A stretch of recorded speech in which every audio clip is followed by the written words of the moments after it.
ትላንትና በሳምንታዊ የአጥቢያ ፕሮግራም ላይ የቸርች ፕሮግራም ላይ የዮሴፍን ታሪክ በትረካም በድራማ መልክ እየቀረበ ነበርና ታሪኩን ስሰማ በጣም አሳዘነኝ። የዮሴፍ ታሪክ በጣም የሚያሳዝን ነው። በወንድሞቹ የተከዳ ነው። በወንድሞቹ የተሸጠ ነው። ባልሰራ ወንጀል የታሰረ ነው። ብዙ ታሪኩን እንደምታውቁት በጣም የሚያሳዝን ነው። በኋላ ግን ከእንቅልፌ ስነቃ ከሀዘኔ ስነቃ ማለት ነው በእውነት የዮሴፍ ታሪክ እኔ የሚያሳዝን ሳይሆን በጣም የሚያስደንቅ ድንቅ የሆነ ታሪክ ሆኖ አገኘሁት። ምክንያቱም ስለ ህልም ታላቅነት ነው የሚናገረው።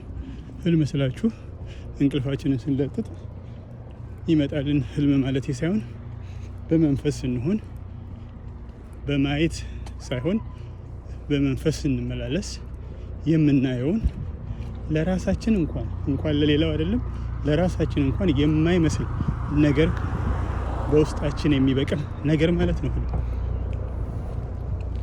እኔ እዛ ጋር እንደተረዳሁት ታሪኩን በደንብ ታውቁታላችሁ።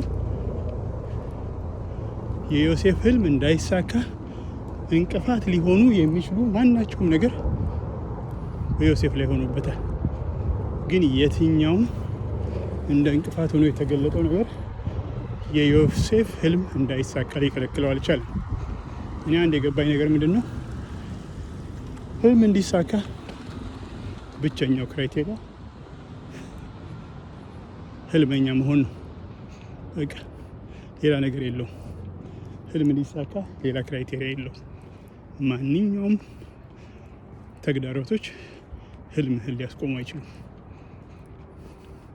ጭራሽ ህልምህን ያፋጥኑታል እንጂ የህልምህን ፍጻሜ የህልምህን በተግባር የመገለጥ ነገር ያፋጥኑታል እንጂ ምንም አይነት ነገር የህልምህን ፍጻሜ የህልምህን መሳካት ሊያቆመው የሚችል ነገር የለም። ያን የገባኝ ዋናው ጥያቄ አሁን ዛሬ ተግዳሮቶችህ እንቅፋቶችህ ምኖች እነማን ናቸው ሳይሆን ህልምህ ምንድን ነው የሚል ነው።